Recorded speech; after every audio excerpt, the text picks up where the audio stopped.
Dear students, आज हम mechanical properties of solids में कुछ न्यूमेरिकल्स करेंगे, फिर कल और भी करेंगे, ठीक है। तो पहला जो न्यूमेरिकल है, a steel wire of length 4.7 meter and cross sectional area 3.0 into 10⁻⁻⁻⁵ meter square. तो सोल्यूशन में क्या है, हमारे पास एक वायर है स्टील की जिसकी लेंथ लेट अस से LS 4.7 मीटर, ठीक है। And cross sectional area let us से स्टील का क्रॉस सेक्शनल एरिया कितना है 3.0 इंटू 10⁻⁻⁵ मीटर स्क्वायर, ठीक है।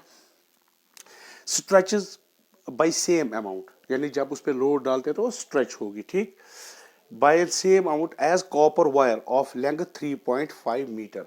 तो कॉपर की अगर वायर की लेंथ है LC, वो कितना है 3.5 मीटर, ठीक है। And cross sectional area 4.0 10⁻⁻⁵. So AC copper area of the copper wire, that is 4.0 into 10⁻⁻⁵ metre square, ठीक है। अभी सारा SI सिस्टम में है, कोई यूनिट्स वो चेंज नहीं करने हैं। Under a given load, what is the ratio of the Young's modulus of steel to that of the copper? तो हमें ढूंढना है ratio of Young's modulus of steel to the Young's modulus of copper, ये हमें ढूंढना है, ठीक।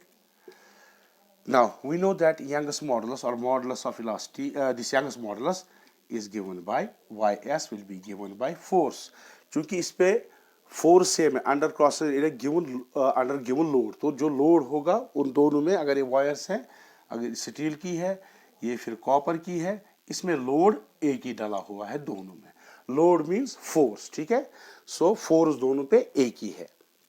So this is force stress by strain, stress is force per unit area, strain is change in length. तो अच्छा, ये कहता है कि यहाँ and cross section area under a given load, what is the steel,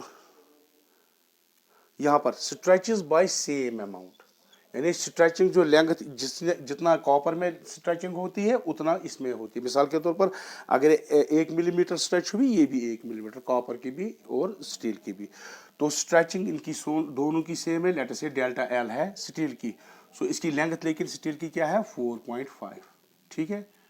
पहले हम लिखेंगे LS, ठीक है। तो ये बनेगा FLS by A delta L, ठीक है।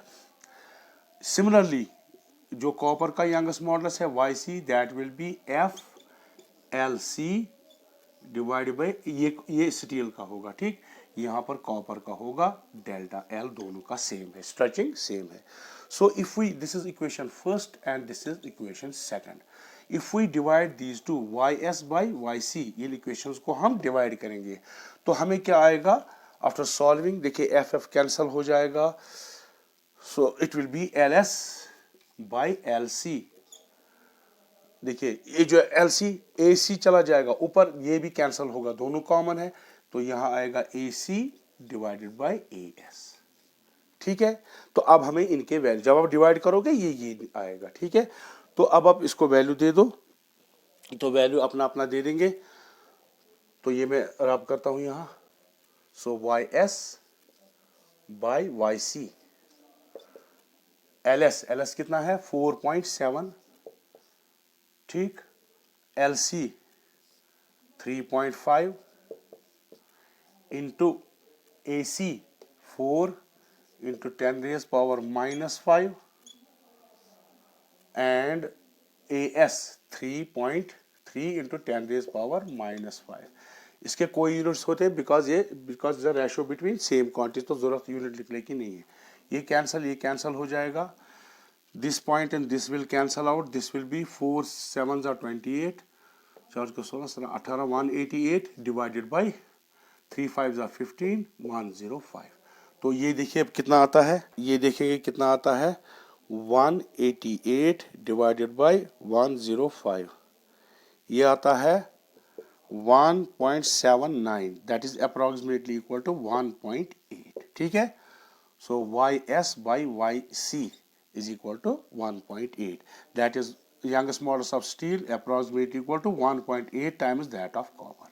यानी youngest modulus steel का ज़्यादा होता है as compared to copper, यानी ये ज़्यादा strong है as compared to copper. आप इसका स्क्रीनशॉट ले सकते हैं. देखिए एक और क्वेश्चन है, ये ग्राफ है बिटवीन स्ट्रेस एंड स्ट्रेन. यहाँ पर जो स्ट्रेस है, जो भी यहाँ 50, 100, 150, 200, 250, 300, उसको इंटू मल्टीप्लाइंग फैक्टर है 10⁶ newton per metre square. Strain का यूनिट नहीं होता है तो पॉइंट दे, ये 0.001, 0.002, 0.03 एंड 4 एंड सो ऑन. अब हमें पहले निकालना है यंगस्ट मॉडुलस.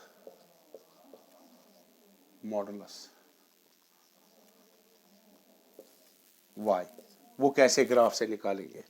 देखिए ये जो कर्व जा रहा है, ठीक, ये प्रोपोर्शनल है. आपने स्ट्रेस स्ट्रेन कर्व, ये इस मटेरियल का जो भी है, तो इसका ये कोई मटेरियल है जिसका ये स्ट्रेस स्ट्रेन कर्व है. तो पहले यंगस्ट मॉडुलस. अगर आप यहाँ पर इस पॉइंट पे देखेंगे, यहाँ एग्जैक्टली जो इसका कर्व है वो पॉइंट इसको पार करता है. तो इस वक्त इस पॉइंट पे स्ट्रेन क्या है, क्योंकि बाकी जगह भी निकाल सकते हैं लेकिन यहाँ एग्जैक्ट पॉइंट देता है हमें, उसके कॉरस्पॉन्डेंट 200 स्ट्रेन है. ठीक, तो इसके कॉरस्पॉन्डेंट यहाँ पर क्या स्ट्रेस है, 0.002. ठीक है, हम यहाँ भी निकाल सकते हैं. फिर यहाँ परपेंडिकुलर डालना पड़ेगा, फिर यहाँ से देखना पड़ेगा, ये देखना पड़ेगा कितना, वो तो मुश्किल हो जाएगा. यहाँ चूंकि एग्जैक्टली पॉइंट क्रॉस कर रहा है इसको, तो यहाँ पर हम लेंगे. तो ये कितना है, स्ट्रेस कितना है, स्ट्रेस है, क्योंकि यंगस्ट मॉडुलस किसके बराबर होता है, स्ट्रेस डिवाइडेड बाय स्ट्रेन. ठीक है, स्ट्रेस डिवाइडेड बाय स्ट्रेन. अब स्ट्रेस क्या है हमारा यहाँ पर, 200 into 10 multiplying factor 10⁶ newton per metre square. उसके कॉरस्पॉन्डिंग स्ट्रेन कितना है, 0.002. ठीक है, तो अब इसको कैलकुलेट करो. तो ये बनेगा 200 10⁶, यहाँ होगा आपका 2 डिवाइडेड बाई 1000. तो 1000 ऊपर चला जाएगा, that will be 200 into 10⁶ into 1000 newton per metre square divided by 2. So this will be, ये 2, ये 100 रहेगा इधर. तो इसका मतलब 2 zeros, 6 zeros एंड 3 zeros, 1 2 3 6 3 हो गए 9 10 11. सो it will B approximately 10⁻11 Newton per metre square. ठीक है, सो दिस इज स्ट्रेस. अच्छा, अब मुझे बताइए कि अप्रोक्सीमेट यील्ड स्ट्रेंथ क्या है इसकी. तो जैसे हम कर्व पे जाते हैं तो यहाँ पर जो मैक्सिमम आता है उसके बाद डाउन कर्व चला, तो मैक्सिमम यील्ड स्ट्रेंथ ये हो गई सिग्मा वाई जो हमने किया. तो maximum yield strength that is जो उस वक्त कॉरस्पॉन्डिंग स्ट्रेस हो. ठीक है ना, so that is sigma Y, जो इससे पहले लेक्चर में किया, दैट इज 300 इंटू क्या है 10⁶ newton per metre square. That is 3 into 10⁸ newton per metre square. ठीक है, आप इसका स्क्रीनशॉट ले लो. यहां पर ये ग्राफ्स दो दिए हैं, दो मटेरियल का ये स्ट्रेस स्ट्रेन कर्व. ठीक है ना, ये मटेरियल एक्स का और ये मटेरियल वाई का. ठीक है, तो इसमें पहले बताना विच ऑफ दीज एक्स और Y material has larger youngest modulus. ठीक है, तो अगर आप इसको देखेंगे, इसका जो एंगल है ये ज्यादा है, दैट इज मोर स्टीपर. ठीक है, इसका लेस स्टीपर है. तो अगर मैं ऐसे यहां पर बताऊं, देखिए यहां ये ग्राफ है, ए का कर्व लेस स्टीपर है जैसे इसका है, और दूसरा का ज्यादा स्टीपर है. ठीक, यहां से स्ट्रेस है, यहां से स्ट्रेन है. अगर मैं एक स्ट्रेन पॉइंट ले लूं, देखिए, ठीक, तो यहां कॉरस्पॉन्डिंग स्ट्रेस इसकी क्या है, ज्यादा है. ठीक, मिसाल ओ ए, इसके इस पॉइंट पे कॉरस्पॉन्डिंग जो स्ट्रेस सेम है, तो यहां इसका मिसाल ओ बी है. तो ओ बी है इज लेस देन ओ ए, ठीक है ना। तो सेम स्ट्रेन पे इसका सेम स्ट्रेस पे इसका यानी इस मटेरियल का स्ट्रेन ज्यादा है, और ये मटेरियल इसका स्टीप ज्यादा है, ये स्लोप, तो उसका स्ट्रेन कम यानी कम उस पर स्ट्रेन पड़ता है। तो किसका ज्यादा है यंगेस्ट मॉडुलस, क्योंकि यंगेस्ट मॉडुलस किसके बराबर होता है, stress by strain. Stress same है दोनों के लिए, इसको भी इसके, लेकिन स्ट्रेन किसके लिए कम है, इसके लिए, ठीक। तो जब O B denominator is small, denominator small है तो ये बड़ा हो जाएगी, ये टर्म बड़ी हो जाएगी, किसके लिए, इसके लिए। इसका जो दूसरे का डिनोमिनेटर बड़ा बन जाएगा, स्ट्रेन बड़ी है, तो जब स्ट्रेन बड़ी हो जाएगी तो ये जो टर्म है ये छोटी बन जाएगी, तो यंगेस्ट मॉडुलस इसका कम होगा, ठीक है ना, बात समझ में आई।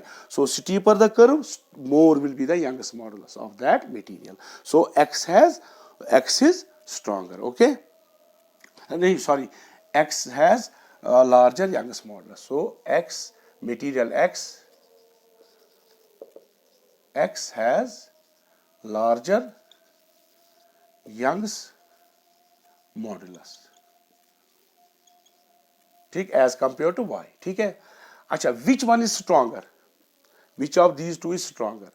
अब देखिए, अगर जब यहां पर जाएंगे, देखिए यहां स्ट्रेन यहां तक बढ़ती है, ठीक है, तो फिर ब्रेक हो जाता है, यहां पर कम बढ़ती है, ठीक, एज कंपेयर टू दिस। तो स्ट्रेन देखो, ये बहुत ज्यादा स्ट्रेन बर्दाश्त कर सकता है, ठीक, ये स्ट्रेन कम बर्दाश्त कर सकता है, ये टूट जाता है, ब्रेकिंग पॉइंट इसका आता है, ठीक है।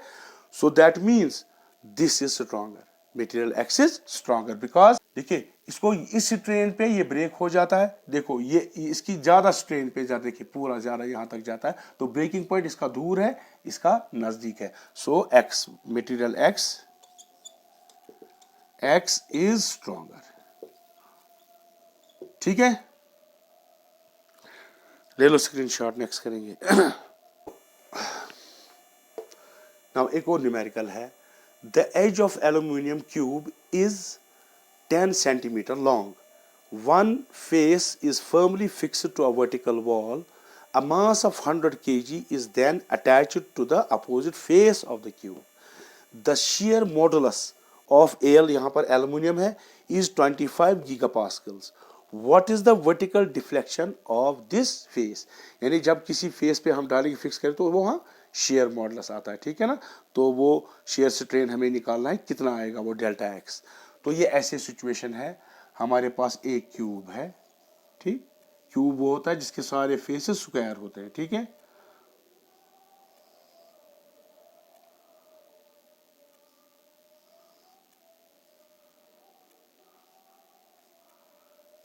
ये हमारे पास एक क्यूब है, इसका हर एक फेस 10 सेंटीमीटर है, यानी हर एक एज इसका 10 सेंटीमीटर है। इसको वॉल के साथ, वर्टिकल वॉल के साथ, ये जो वॉल है यहां पर, ठीक है, इसको कील से बांध दिया गया है, तो अब इसके साथ ये अटैच्ड है, ऐसे समझो, ये वॉल है, ये इसके साथ बांध है कील से, ठीक है, 10 सेंटीमीटर। अब इस पे डाला जाता है वेट, इस फेस पे, यहाँ जो अपोजिट इस जो कील लगी है जिसमें, उसके अपोजिट वाले फेस पे 100 kg वेट डाला जाता है, ठीक। तो ये कहता है इसमें डिस्प्लेसमेंट कितनी आएगी, जैसे बुक को करते हैं ना, अगर बुक को एक जगह रखोगे तो ऐसे करोगे तो ऊपर डिस्प्लेसमेंट आती है, तो शेयर स्ट्रेन उसमें पैदा होगी, वो हमें निकालना है। We know that shear modulus G is equal to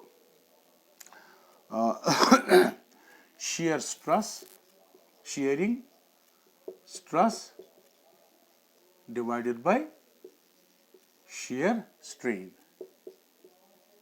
ठीक है। अब G शेयर स्ट्रेस होता है फोर्स पर यूनिट एरिया। अब फोर्स कितना है यहाँ पर 100 kg, दैट इज mg होता है force, that is m100 into g, हम g लेंगे यहाँ पर 10 मीटर पर सेकंड स्क्वायर, एक्चुअल होता है 9.8, वो अप्रोक्सीमेटली 10 के बराबर। तो फोर्स कितना है आपका, ये पहले मैं लिखूंगा force by area, shear strain क्या होता है, delta x by L, L is the length of this cube. अब इसको जरा पहले इसमें अरेंज करेंगे, एफ एल ऊपर चला जाएगा, ए डेल्टा एक्स, इससे पहले भी आपने रिलेशन की। अब हमें वैल्यूज देनी है, क्या क्या, फोर्स का, लेंथ का और एरिया का, और डेल्टा एक्स हमें निकालना, जी भी हमें दिया। तो इसमें से डेल्टा एक्स कैसे निकलेगा, क्रॉस मल्टीप्लाई करके एफ एल ए जी, ठीक है। अब दे दीजिए वैल्यू अपना अपना। फोर्स कितना है मैंने भी बताया, M G, that is 100 into 10, so this will be 100 into 10 newton, ठीक। एल कितना है 10 centimetre, that is 0 point, face का हर एक एज 10 सेंटीमीटर है, दैट इज 0.1 मीटर, ठीक है। उसके बाद एरिया क्या हो गया, क्योंकि फेस का एरिया यहां से भी 10 है, यहां से भी 10, तो एरिया हो गया 0.1 मीटर होल स्क्वायर, ठीक है। जी कितना है, जी तो दिया है ये यहां पर, यहाँ ये 25 giga pascals, so 25 giga pascals means 10 raise power 9 pascals. तो यूनिट क्या आएगा, चूंकि अब सारे यूनिट नहीं लिखने, चूंकि डिस्प्लेसमेंट है, ठीक है ना, यानी ऐसे होता है ना, वो ऐसे जब डिस्प्लेसमेंट आती है उसको शियर फोर्स जब लगाते हैं, ठीक, तो डेल्टा एक्स तो मीटर होगा यूनिट। अब इसको कैलकुलेट करना है, आप भी कर लीजिए, मैं भी करूंगा calculate. X will be equal to 100, देखिए 10 इंटू 1/10 ये कैंसल हो जाएगा, नीचे क्या रहा, ये बनेगा आपका 0.1 इंटू 0.1, 25 इंटू 10 रेज पावर 9, ये बनेगा 1/10, ये भी बनेगा 1/10, ठीक है, 1/10 into 1/10 into 25 into 10 raise power 9।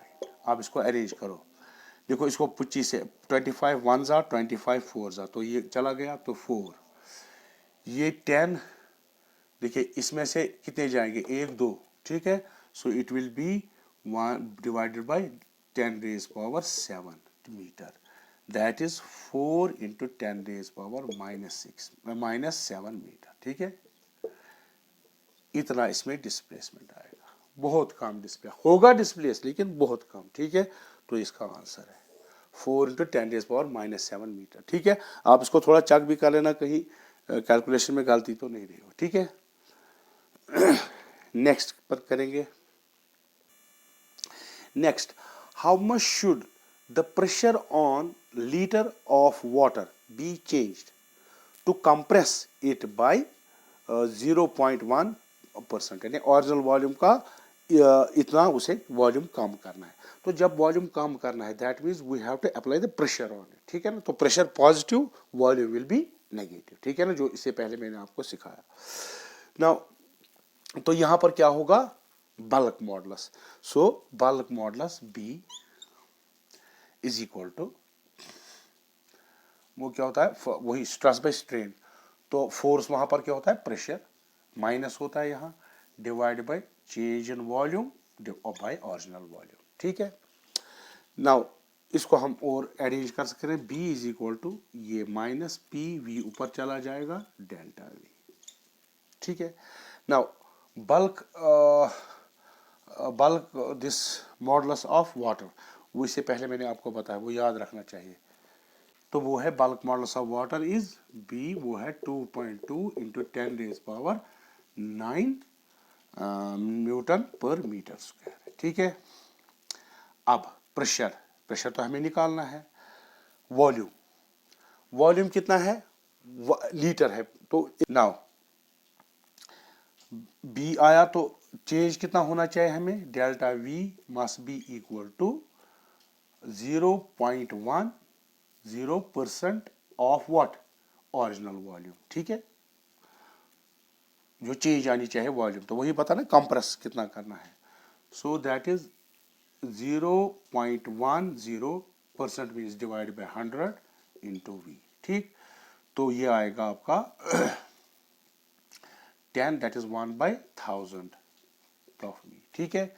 सो अब यहां देंगे हम इसका वैल्यू, और बी का भी वैल्यू दे देंगे, तो क्या होगा, ये बी है 2.2 into 10 raise power 9 minus P V ऐसे ही रखो, delta V that is 1/1000 of V, मगर माइनस क्यों, ये डिक्रीज हुआ है तो minus and minus will cancel because you know that value of B is always positive. तो ये 1000 ऊपर चला जाएगा और V and V will cancel out, तो इट विल बी, यहाँ पर लिखेंगे P, ये ऊपर 1000 जाएगा, 1000 into P is equal to 2.2 into 10 raised power 9 और P is equal to 2.2 into 10 raised power, देखिए 3 यहाँ से है 9 यहाँ से, तो 6 न्यूटन पर मीटर स्क्वायर। तो इतना प्रेशर हमें डालना पड़ेगा, 2.2 into 10 raised power 6 newton per metre square. Okay, thank you.